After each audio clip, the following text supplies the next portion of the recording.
Hi everybody, thank you for joining me. This is Living Divinity. I hope everybody's doing well. It's a beautiful day over here in Central California.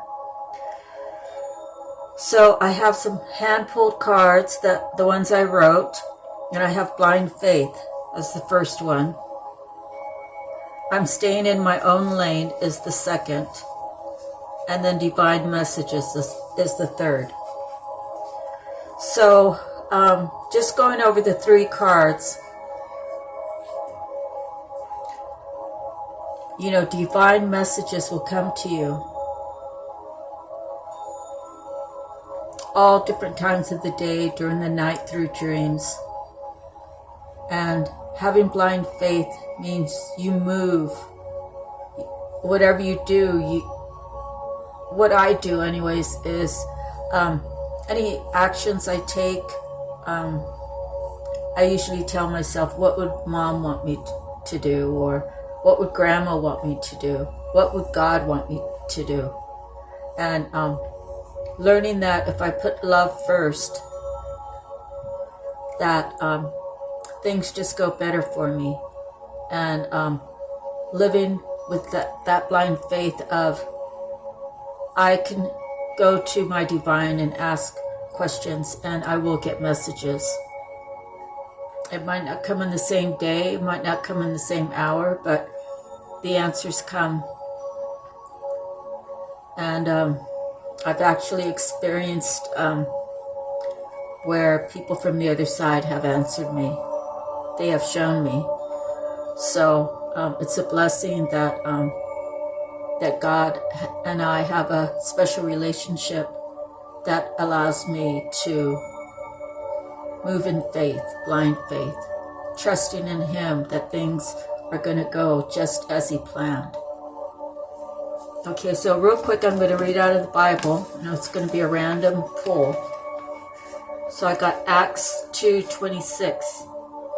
I will not be shaken, therefore my heart is glad and my tongue rejoices. My body also will live in hope, because you will not abandon me to the grave, nor will you let your Holy One see decay. You have made known to me the paths of my life. You will find me with joy in your presence. And it also references Act 13:35 and Psalm 16:8 through 11.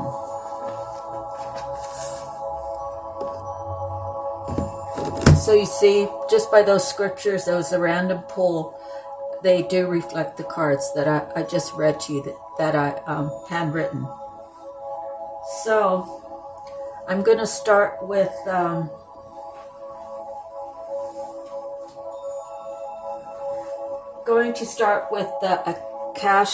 Akashic Tarot Guidebook.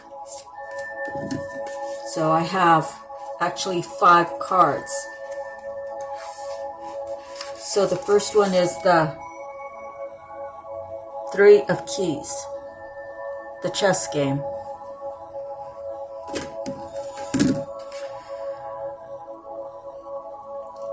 A game is in play upon the chessboard. Some of the pieces are sidelined, while the bronze queen lies on her side on the playing field. The people represented by these chess pieces are not usually those you meet for enjoyable pastimes. This is a card of political and social conflict.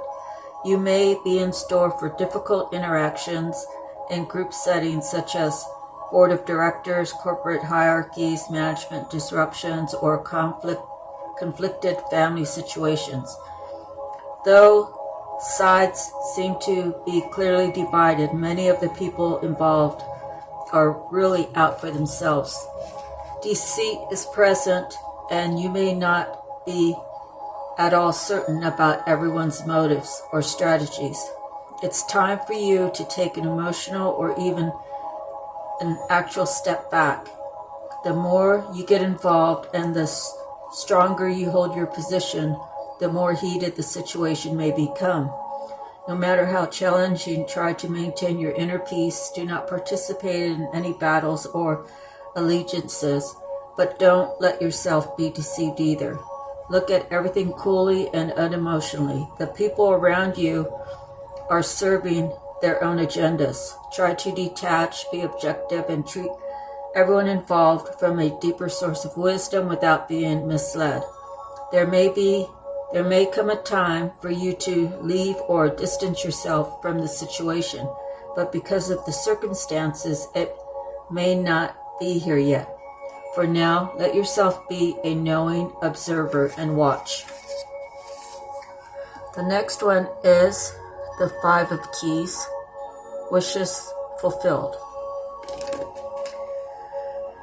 The scene is a bright and full storeroom, a larder for a sizable and successful estate. Inside are keys and coins, wine and spices. Also within the room are a number of baskets filled with bounty of fruits, vegetables, breads, flours, sugars, and grains. Even the many windows look out at the expanse of your world. This card is a sign that the time has come for you. The time has come for your wishes to be fulfilled and your dreams to be realized. Difficulties may have challenged you for a time, but even in these, victory is assured. There is an abundance of sweet nourishment and acquired lands coming. The keys to the castle are yours. Celebrate. Now, the next three cards are considered major arcanas in the Akashic Tarot. So the first one we got is the 19, which is reflection. So, you can add that, and 9 plus 1 is 10, so that's a finish. Or 19 might resonate for you. Okay, so let me go there.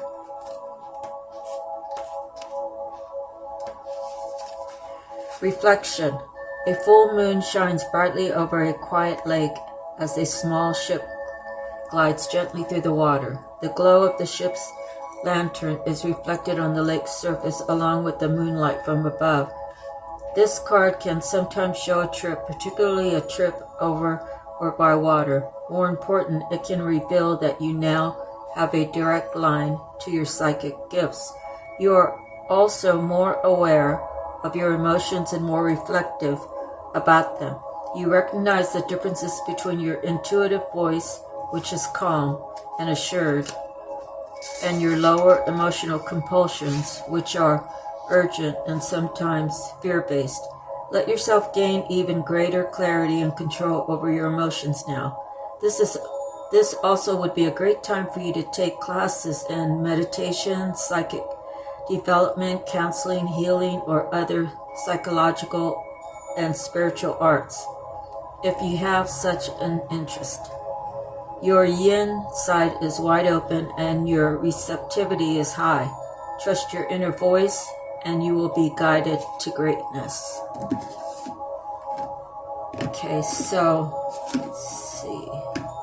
The next one is Atsum, and that's 22, which they consider a pretty strong spiritual number.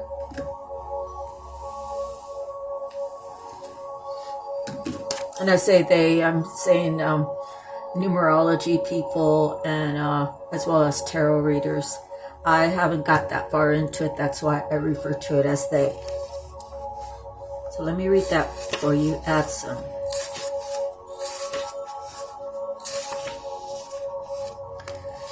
A candle cast light on an open book held by a young woman sitting at a desk.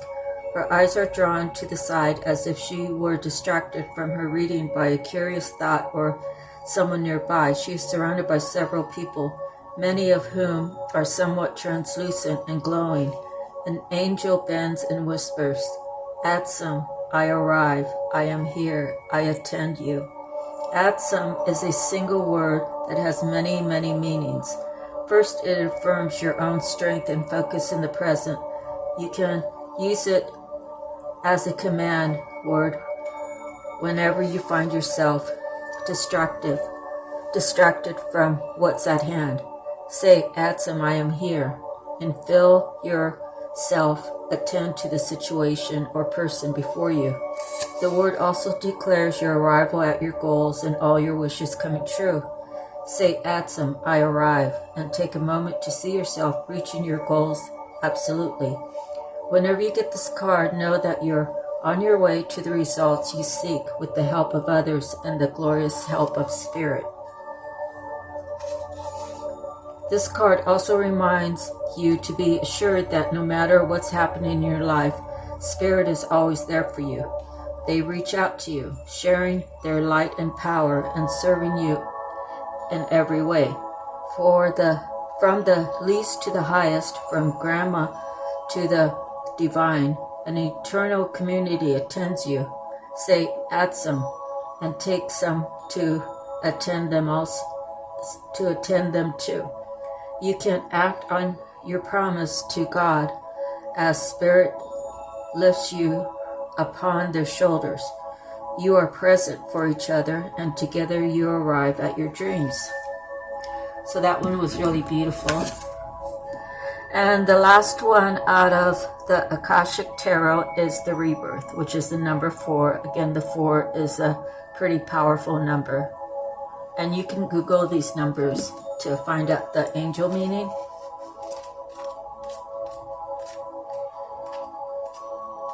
So 4 is birth. The sun shines upon a plain in England where stands an ancient hedge in the distance and a grove of birch trees nearby. Upon many of the trees is carved the old Celtic Ogham letter Beath, which represents the birch tree and stands for birth. A beautiful woman walks forward carrying a bucket with 2 children, while 2 children run happily toward her. With this card, it's time for a new start, perhaps an actual birth or at least a metaphorical one. An old phase is passing away and new ones begin. But even this new beginning has its roots in your deepest history and your past lives.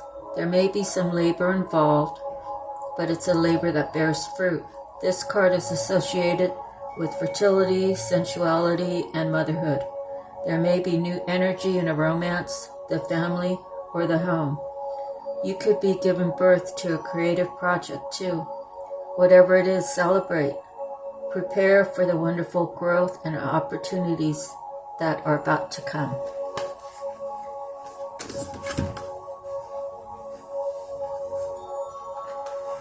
Okay, so I pulled one card out of Messages from the Mermaid. Contemplation.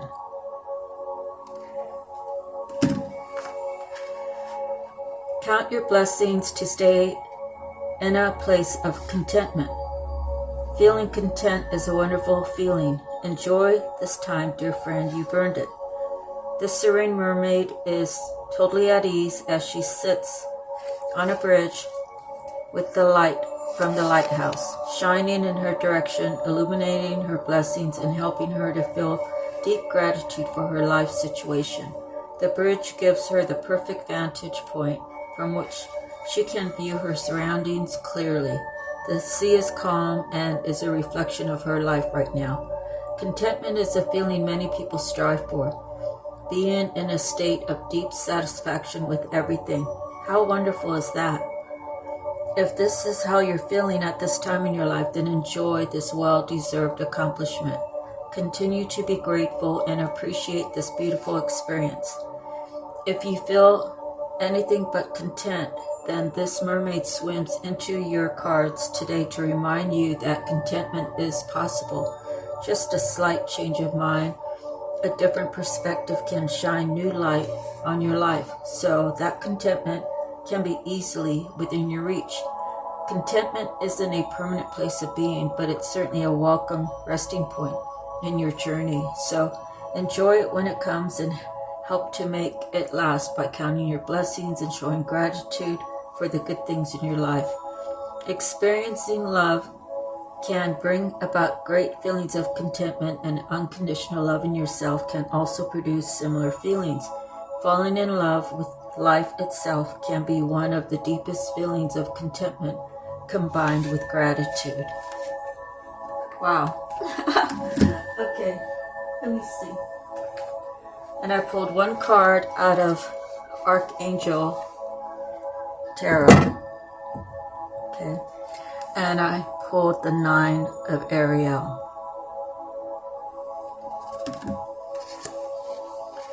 Your dreams are fulfilled, you've worked hard, and now it's time to enjoy the finer things in life.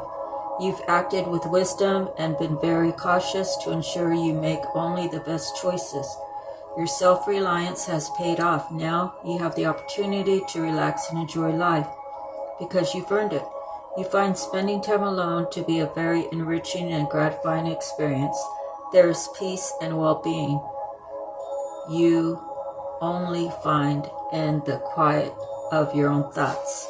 Now it's time to pursue spiritual interest as you continue to evolve and grow. Additional meanings of this card: contentment, the beautiful things in life, retreating from the real world, home improvement, or redecorating.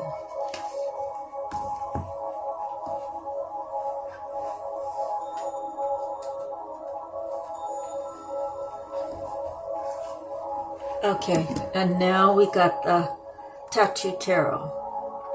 So at the bottom was the Fool, and in order was the 9 of Cups, the 6 of Wands, and the King of Swords. So just based on these cards, whoever this is, the 9 of Cups, that is a projection of a fulfillment regarding love. So they just need to have 1 cup given to them, and then they have everything regarding love. Okay, so 9 of Cups, success and abundance, well-being, contentment. Wow, we just got that card in the other one. Happy, secure future. Wholeness, wisdom earned, spiritual fulfillment, trophies, rewards, achievement. If it's turned upside down, it could be complacency, smugness, or conceitedness. Alright, so let me see. The next is the 6 of Wands. Good news, well-earned victory, hopes and expectations fulfilled. Public honor, success that builds future success. Honest discussion needed where there has been doubt or apprehension. And then the King of Swords.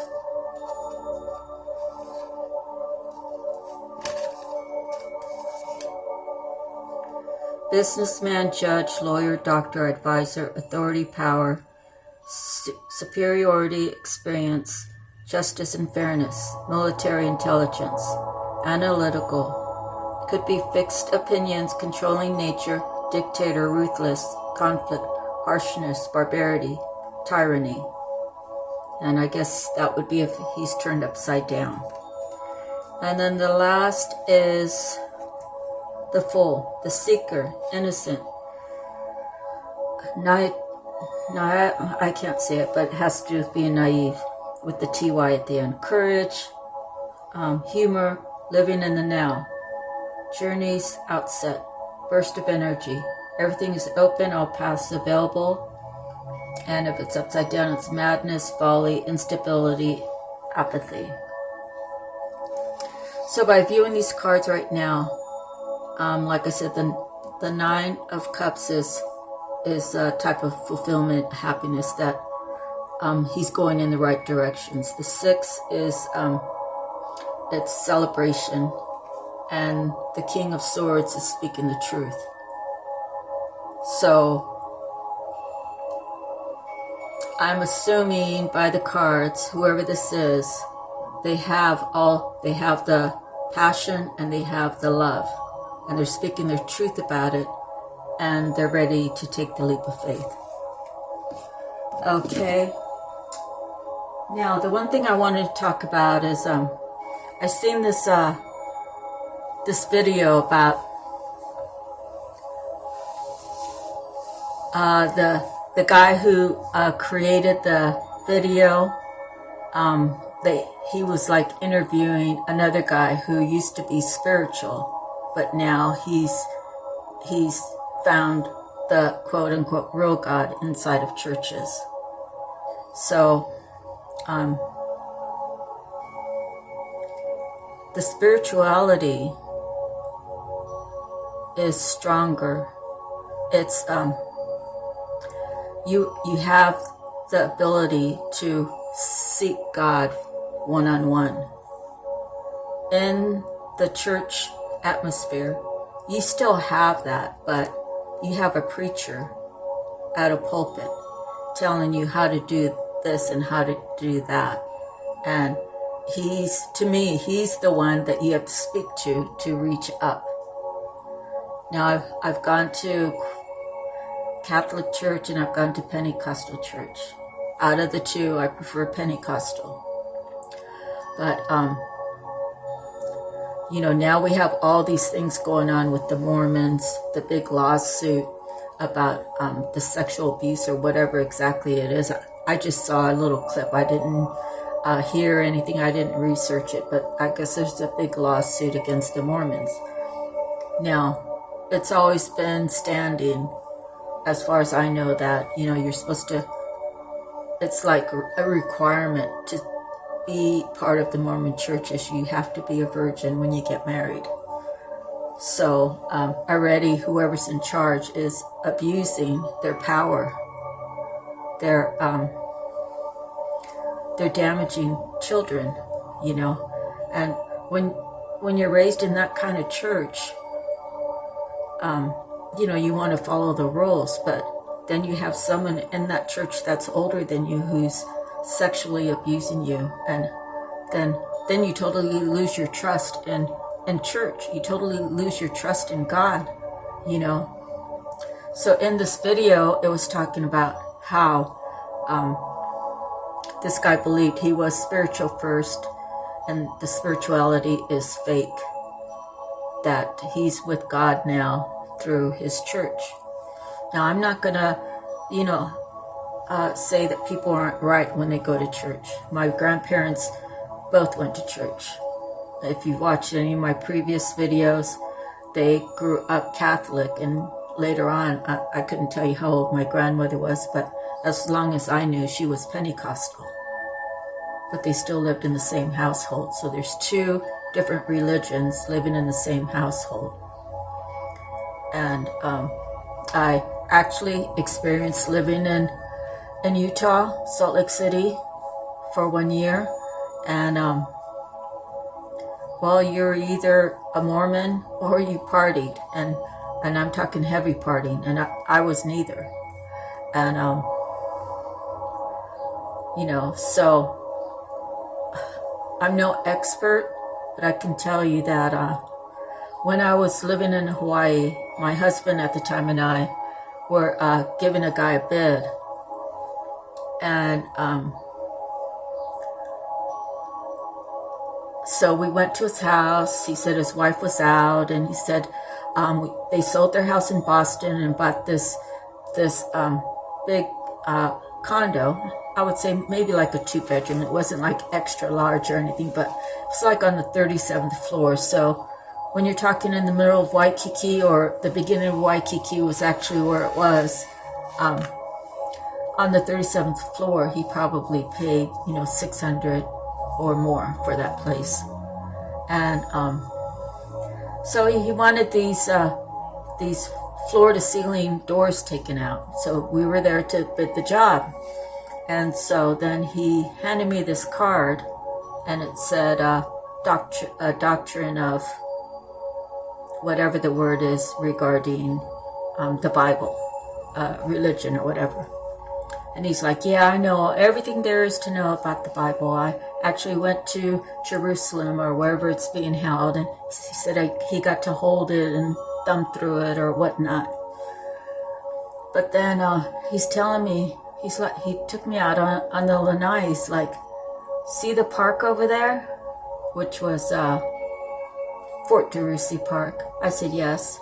He's like, see that little building right there? Right in the center? With the trees around it? I said, yeah. He's like, he said, the people brought me here from Boston. He said, so I can teach them how to do it. And all of a sudden, Spirit came alive in me, even though I wasn't practicing. The Spirit came, I puffed up my chest and I stood up tall and was looking at him. I was like, and then he started backpedaling. He's like, I was like, the guy is a total con. He came from Boston to go to Hawaii to teach churches that weren't making enough money, churches that were new, churches that wanted to plump up their resources. He would come and they paid him to train him how to get more money out of the people. This is a true story. So, anyways, when I like stood up, it's like the Spirit came in me and I stood up, and then he started backpedaling, and then he changed the subject and he's like, if you died and you was right in front of God, what is it? How are you going to get into heaven? What are you going to say to him? And I said, I would tell him I've been a good person. I've tried to do well in my life, and I try to help people. He's like, wrong answer. The only way is through Jesus Christ. And we argued back and forth for like 30 or 40 minutes about it, because I am of Philippine descent. There's nothing in the Bible that says the time period that Jesus was alive, his word never made it to the Philippines. So what happened to all my ancestors? Where did my ancestors go who didn't have the opportunity to know Jesus Christ? No one can answer that question.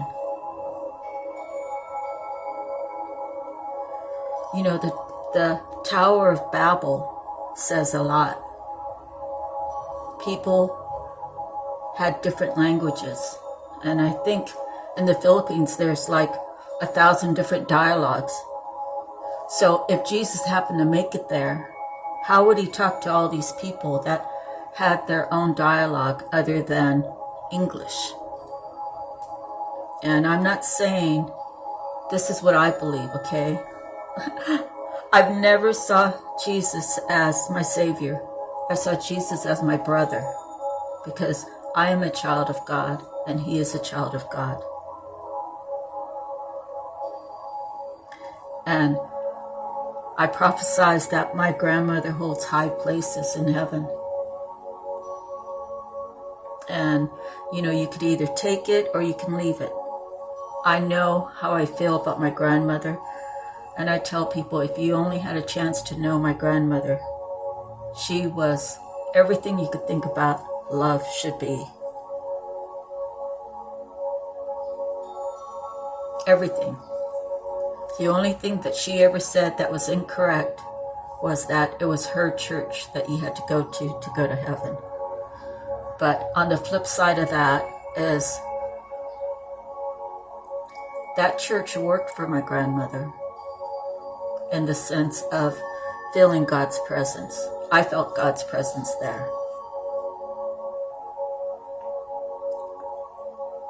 But what I'm saying is that was the only error out of 70-something years of her life that she ever said that was maybe, a little bit tweaked or whatever, But in my mind, I say that was the church where she found God's presence the strongest. And that's how I answer to people who say that well, your grandma said, you know, and you don't have to go to church to go to heaven. What do the indigenous Indians who do their spiritual work, where do they go? They go in the mountains, they go near a stream, they go by a lake, they go riding their horse somewhere, you know. Everything they do is regarding like Mother Earth and Heavenly Father. So I just felt like I wanted to talk about that, because what they said in the video is, he was saying that the bad looks good and the good looks bad. So what they're trying to say is people are going to spirituality, which is really bad, because it looks good. The way the devil's making it, it makes spirituality look good. And then the other side is spirituality is saying that not saying, but the difference, I guess, spirituality is different than the churches, the Christian churches, and the Christian churches are the right way. So I've been to quite a few churches, and I don't bust on anybody. I lived in Delaware, and me and my second husband found a church to go to, and the pastor, he was a friend of mine from years back, before he found God, before I found God. And people trusted him. What happened? He was a bus driver for a high school. He either, I think he had an affair with like a 17-year-old. Now, that's not setting an example of who you are. I mean, it's showing who you are, but if you're going to be a pastor of a church, making an error like that, in my eyes, you need to step down from that pulpit and give it to someone else. But you see, even the Catholic churches, let me back up. His church was like a kind of a new love, non-dimensional or denomination church, but it was a church of God, a church of love. Anyway, so you look at the Catholic churches, you have all these guys who are raping these boys who are there to do service. You know, they put their little gowns on and stuff and come out, and they light the candles or whatever it is they do in a Catholic church, and then, you know, they're raping these boys. And when it's brought up, the Catholic Church has so much power that for some reason they're protected. So they just take that pastor and move him somewhere else. They don't really discipline him. Maybe they tell him to hide it a little better. I don't know what, but those people need to step down and go be somewhere else, or there must be a law to make them be accountable. So I just wanted to speak about that, because I've been to many churches, and every church, well, I can't say every church, but the churches that I went to as an adult were not up to par. I could never feel like I felt when my grandmother was alive. Essentially, that's the bottom line. And then to hear the guy in Hawaii boast about how he teaches these guys how to do it. That's what he said. What a disgrace. It's a terrible thing. It's a terrible thing. So I'll leave you guys there, and God bless you. Stay safe. Stay blessed up. Keep praying for people in your community. Keep praying for your family. Keep loving your life. Keep healing. Thank you for joining me. I'll see you the next time. God bless.